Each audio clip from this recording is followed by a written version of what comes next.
My parents told me there wouldn't be enough space for me at the annual family retreat. Then they invited 118 people, all 6 of my siblings, their families, in-laws, even cousins and friends. I didn't say a word. I took action instead. 9 hours later, my mom was screaming. "So, how was the retreat?" my friend Mia asked, like she was commenting on the weather. I blinked. "What retreat?" She laughed a little, then tilted her head. "Your sister posted about it. Looked amazing. Matching shirts and everything." She pulled out her phone. And there it was. A photo taken from above. A drone shot, obviously. A sprawling resort tucked against a lake. 118 people posed in tidy rows like someone was trying to break a family record. A banner stretched across the middle. 2025 Annual Family Retreat. I recognized every single face. My parents, front and center. My 6 siblings. Their partners. Their kids. A few cousins I hadn't seen in years. Even the in-laws. There was a color scheme. There were laminated name tags. Everyone. Except me. "Oh," I said lightly, forcing a smile. "Yeah, I wasn't there." Technically, Mia blinked. "Oh, got it. Got it." She started to say something else, but I waved it off with a small shrug and a sip of wine. It didn't seem worth explaining. Not there. Not with 6 people chatting about oat milk and vacation deals across the table. Not with the shrimp skewers still going around like everything was normal. So I did what I've done for years. I smiled. I nodded. I laughed at a story I wasn't really listening to. I made eye contact. Tilted my head. I was composed. My heart, on the other hand, was sprinting in circles like it had just remembered something urgent. 10 minutes later, I excused myself to the bathroom. The hallway light buzzed overhead. I closed the door, locked it quietly, and sat on the edge of the tub. It smelled like lavender soap and someone's hair gel. I opened my phone. Instagram first. There were photos, dozens of them. Lakeside brunches, campfire nights, my brothers holding toddlers, my sisters in matching sundresses with retreat crew hats. One shot of my parents slow dancing under string lights. Someone had coordinated all this. A spreadsheet existed. This wasn't casual. I checked my sister's story. There was even a hashtag, #retreat to reconnect. Then I remembered the phone call, a few weeks earlier. I'd asked my mom, offhandedly, "Hey, are we doing anything this year for the retreat?" She'd sounded rushed. "We're just keeping it small," she said. "Not enough space for everyone." Not enough space. Right. I hadn't thought much of it at the time. She said it so breezily, and I've been trained, in that quiet middle child way, not to push, not to take up space.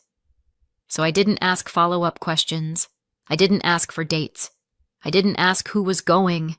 I just assumed I'd hear if something was happening. I kept scrolling. 118 people. A group photo where my absence stood out like a missing tooth. And the stupidest part was, this wasn't even new. When I was 10, there was a cousin's birthday party that got too full for me. When I was 15, I found out the family went to a lake house weekend. My name wasn't on the group message. And once, I remember helping pack favor bags for one of these retreats. I ironed the stupid t-shirts. And yet here I was, still surprised. Still hoping, I guess. The tears came fast. Quiet. Controlled. I didn't sob. That would have felt too theatrical. No, these were the kind of tears that slip out before you even realize they've started. Not loud enough to hear, just enough to sting. There was a knock on the bathroom door. "You okay?" Mia's voice. I cleared my throat. "Yeah, stomach thing. Be right out." She paused. "Want me to get you anything?" "No, I'm good." "Thanks." I didn't move for another minute. Then I stood, washed my face, and tried to repair the damage. My mascara had smudged just slightly. I wiped under my eyes with a piece of toilet paper that shredded immediately and laughed a little at myself. In the mirror, I didn't look angry or sad, just blank. I pulled my shoulders back, gave myself a practiced smile. Not warm, not fake, just enough to pass. And then I stepped back out into the hallway like I hadn't just had my stomach drop through the floor. The dinner party was still in full swing. Someone was laughing. Someone was opening a bottle of wine.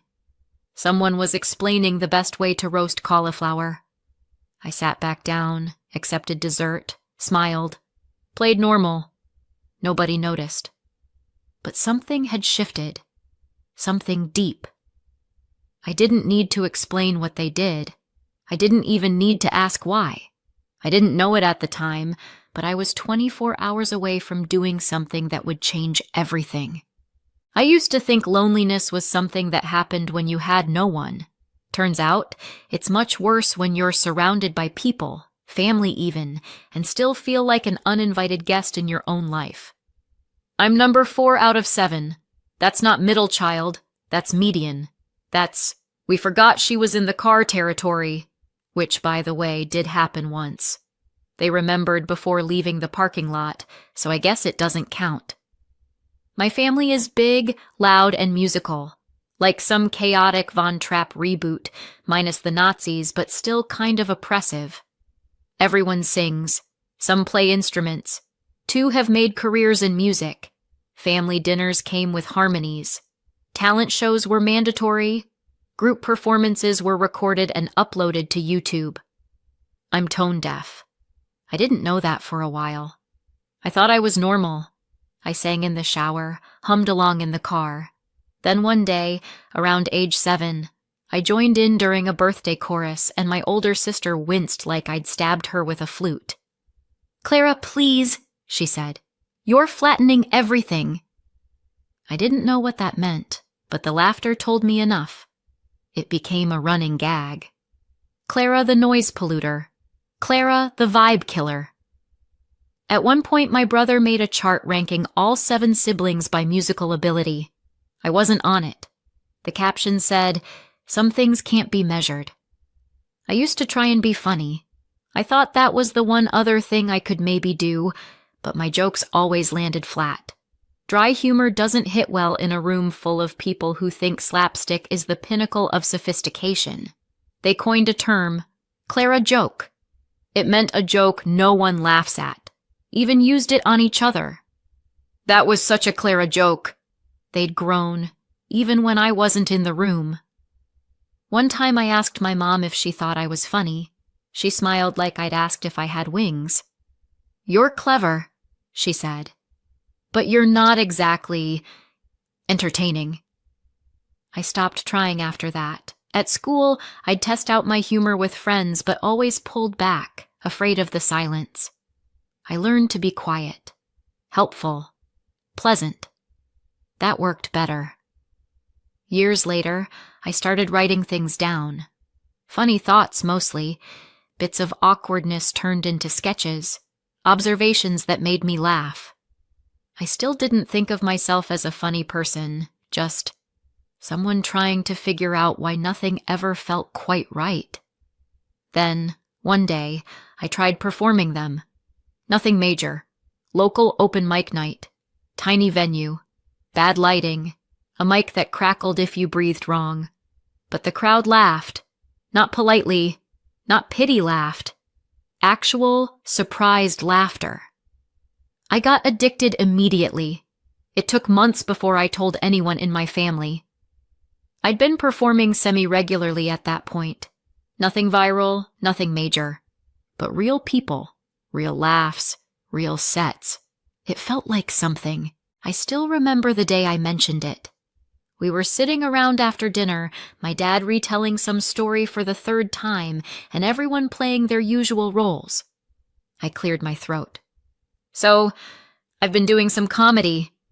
They blinked at me. "Like performing?" my younger sister asked, smirking. "Yeah, stand up." A little club downtown." My brother actually laughed. "You? On stage?" "Well, it's not a stadium," I said. "It's mostly sticky floors and expired beer, but yes, a stage."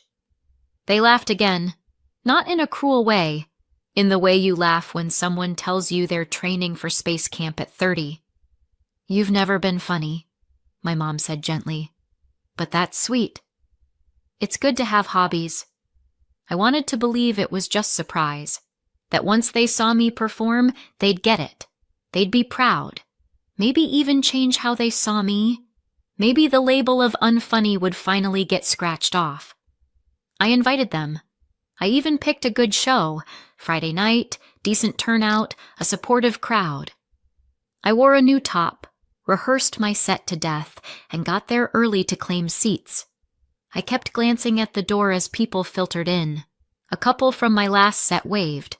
Someone complimented my shoes. The room filled slowly but steadily, and I kept checking the door, right up until the host said my name. No one came. I scanned the room one last time as I walked up. Not a single familiar face. It hit me harder than I thought it would. Not like a punch, but like a vacuum. Like all the air in the room suddenly decided to be somewhere else. But I smiled. I opened with a throwaway line, got a laugh, found my rhythm, and I crushed it. That night, someone came up and told me they hadn't laughed like that in months. Another asked where they could find me online. I should have felt proud, but all I could think about was the empty seat in the third row I'd reserved for my mom. Someone once said that the life of a comedian is making other people laugh while you're crying inside. That night, it felt especially true. After that, I stopped inviting them. Not out of spite, out of self-preservation. They never asked about it again. Occasionally, someone would mention a new song they'd released, or a relative who had booked a tour, and someone would say, "Clara's got her little comedy thing," like I was knitting hats for squirrels. I still smiled, nodded, laughed at their jokes. But inside, something shifted. I stopped hoping they'd show up. I stopped expecting the punchline to be anything but me. I didn't plan to do it. That's the funny part, or the ironic part, or maybe just the human part. After I found out about the retreat, the one my entire family attended while I stayed home eating leftovers and pretending not to care, I went home, opened my laptop, and stared at a blinking cursor for 20 minutes. Then I wrote something. Not my usual kind of funny. Not polished. Just honest. The next night, I had a set at the club. I was going to do my usual material. Awkward dating stories, my theory that oat milk is just cardboard in liquid form, and how people who say "let's" circle back deserve a special corner in hell. But when they called my name, I left the notes in my bag and walked on stage with something new. Most comedians, I said into the mic, get into stand-up because their families laughed at their jokes. I got into comedy because mine didn't. At all. They actually created a category for it. Clara joke. You know, like a dad joke, but meaner. And apparently contagious, people laughed.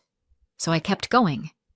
In my house, if you told a bad joke, it wasn't just a flop. It was a full-blown scandal. I should have had my own documentary. The Girl Who Wasn't Funny. That one got applause. I talked about how my siblings could all sing, how even the toddlers in the family had rhythm, and how I was basically the designated audience member, the family hype woman, minus the hype. And then I said it. Last week, my parents told me there wasn't enough space for me at the annual family retreat. Then they invited 118 people. That line got a full gasp-laugh combo. My favorite reaction. I let it hang in the air a second longer. So yeah, I guess there wasn't enough space. Not at the resort. Just in their idea of who belongs, I got off stage to a standing ovation. But I didn't feel triumphant. I felt like I'd just yanked out a splinter that had been festering under my skin for years. It hurt, but I could finally breathe. The next morning, at 7:03 a.m., my phone rang. My mother's name on the screen. I let it ring. Then it rang again. And again. The fifth time, I picked up, mostly out of morbid curiosity. She didn't say hello. She didn't pause. She went straight into screaming. "How dare you!" she said. "Someone saw your little show," she hissed. "They told us what you said. You humiliated us." Not "are you okay?" Not even a half-hearted question about what I'd been thinking. Just full-throttle, high-volume fury. "It was a 10-minute set," I said.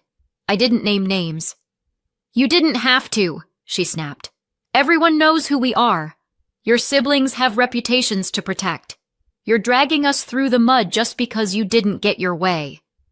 "You mean just because I wasn't invited?" I said dryly. "Or are we still pretending that didn't happen?" She didn't answer. "Do you know what your brother said?" she continued. "He said he might lose a gig over this. And your sister is mortified. She says people are calling her fake online. So, are you saying people believed me?" Silence. "I see." She hung up. I didn't cry. I didn't even feel angry. I felt something colder than that. Like I'd just been told, for the 100th time, that their image was more important than me. By lunchtime, the group messages started blowing up. My sister sent a novel-length rant about how she'd always supported me, which was hilarious considering she once told a boyfriend I was too emotionally flat to be funny. My brother sent me a voice memo that sounded like a press release wrapped in passive aggression. "I think it's really toxic that you're bringing family stuff into your brand. You've always struggled with boundaries." Right. Boundaries. Like the one that said I shouldn't come to a retreat with 118 people because I took up too much space. A cousin chimed in to say she thought I was exaggerating. "It was probably just a misunderstanding," she said, like I'd misread an accidental mass invitation to everyone but me. One aunt said she was praying for me. Another message to say I'd broken my mother's heart. And here's the thing. Part of me wanted to explain, to clarify, to say, "Hey, I wasn't trying to hurt anyone. I was just trying to finally tell the truth." But the truth is, they weren't asking for clarification. They were asking me to shut up, to play the quiet middle child who takes the hit and keeps the peace. And I was tired. That night I filmed a video. It wasn't a stand-up set. It wasn't a sketch. It was just me, sitting on my couch in a hoodie, holding a mug I wasn't drinking from. "Hi," I said. "So, I guess some of you have seen my latest set." And apparently it upset some people. I paused, took a breath. Here's the thing. If your family tells you your jokes aren't funny for 20 years, and then one night hundreds of strangers laugh until they cry, you're allowed to talk about it. You're allowed to heal however you need to. I didn't get loud. I didn't name anyone. I didn't need to. I just told the truth. I used to think I was the least funny person in the world, because my family said so. And then I stepped on stage and people laughed at me, with me, for me. And I realized I wasn't unfunny. I just wasn't their kind of funny. And maybe that's okay. I looked into the camera. "Also," I added, "if you throw a 118-person retreat and say there's no space for your daughter, maybe don't act shocked when she talks about it." I posted it, closed my laptop, and for the first time in a long time, I didn't feel like I needed to brace for someone else's reaction. I just sat there and waited. The video didn't just land, it detonated. I posted it at midnight and figured it might get a few thousand views, maybe even go a little viral. I underestimated people's appetite for dry, unflinching honesty delivered in a hoodie. By noon, it had over 300,000 views. By 6 p.m., I was trending under the hashtag #ClaraSaidIt. By the next morning, it hit 500,000. And by the time I opened my front door to grab coffee, there they were. My parents. 2 of my siblings. standing on my porch like I was the final boss in a video game they never bothered to level up for. "You need to take it down," my dad said, without a hello. He was red-faced. My mom was tight-lipped and visibly vibrating. My brother, let's call him Chad, because of course it's Chad, stood with his arms crossed like he was posing for a disciplinary poster. "You've humiliated this family," my mother said. "You made us a joke." "I didn't make you a joke," I said, calm as a grave. "You did. I just put it in a punchline." Chad stepped forward. "You can't just post things like that without consequences." "It's defamatory. You didn't seem to mind when I invited you to my shows and nobody showed up," I replied. "Now suddenly you're subscribers?" "We came here to reason with you," my dad said, glancing toward the neighbor's yard. "Can we come in?" "No," I said, flat. "And just a heads up, if you start yelling, I will film you. And I'll post it." They blinked like I'd slapped them. "You're threatening your own family?" My mom gasped. "No," I said. "I'm protecting myself from the same people who cut me out of a 118-person retreat and then got mad when I mentioned it on stage." Chad muttered something under his breath. I raised my phone and opened the camera. They backed off like I'd brandished a weapon. "Bye now," I said, and shut the door. They stood there for a few more seconds. I watched from the peephole. My mom looked like she wanted to scream. My dad looked like he wanted to disappear. Chad looked like he wanted to sue someone, which turned out to be prophetic, because 3 days later, I got a legal letter. Well, legal-ish, typed in Times New Roman, with weird spacing and more typos than a phishing scam, sent via email with the subject line, "Urgent Family Concern." It was from Chad. Apparently, he decided to draft a cease and desist letter demanding I take the video down immediately or face legal repercussions for defamation. Yes, defamation. I didn't even know whether to be insulted or impressed. To be clear, Chad does have a law degree, but it's in international trade law, and he currently works in corporate compliance for a shipping company. The most aggressive thing he's ever sued is probably a broken office chair. I didn't respond to the letter. I made a video instead. I didn't name him. I didn't show the actual document. I just read a totally fictional cease and desist letter with comical typos and added dramatic music for flair. "I've been asked to remove my video," I said in the voiceover, because apparently pointing out that I wasn't invited to my own family's retreat is now a federal crime. Somewhere, the First Amendment is weeping. The video went up on a Thursday. By Friday, I had 900,000 views and 3 interview requests. People loved it, especially the deadpan delivery and the fake signature I read aloud. "Respectfully yours, Chad the Enforcer, Esquio." On Saturday, I blocked everyone. All of them. I'd held out hope that maybe, just maybe, someone in the family would reach out and say, "Hey, we messed up," or "I see you now." But no, the messages were all about damage control, about optics, about embarrassment. No one said sorry. No one asked how I felt. So I gave them the silence they never earned but definitely deserved. Group chats. Exited. Facebook, locked. Instagram, archived. Even Spotify, scrubbed of every playlist we'd ever shared. My mom sent me one final message before she got blocked. "You've made a laughingstock of your own family. I hope you're proud." And the thing is, I wasn't proud. Not exactly, but I wasn't ashamed either. I was free. The fallout was ugly. Some of my siblings who work in music started losing small contracts. Apparently, people didn't want to be associated with a family being dragged in the public eye, which is ironic because suddenly they were also getting podcast invites. Every minor influencer with a podcast titled "Let's Talk About It" or "Raw and Real" wanted them on to discuss growing up with Clara. A few accepted. They didn't use my name directly, but let's just say when your brother goes on a podcast called Family First and says, "Some people just thrive on playing the victim," it's not exactly a mystery who he means. Meanwhile, YouTubers did what YouTubers do best. They dug. Someone found my mom's Facebook. Another found the resort name on a cousin's tagged photo and connected the dots. Soon, a few creators started reaching out to the family. One even showed up at their house to ask for comment. 2 weeks later, my parents sold the house. The official reason was downsizing. But we both know better. They moved to another town quietly. One of my sisters deleted her social media.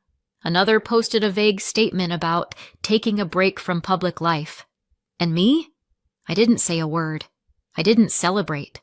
I didn't throw a party. I just kept making videos. Not about them, at least not directly. Just stories, observations, skits.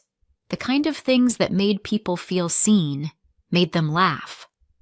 And when I looked at the comments, I saw something I never got growing up. Relatable. "Thanks for saying what I couldn't. I thought I was the only one."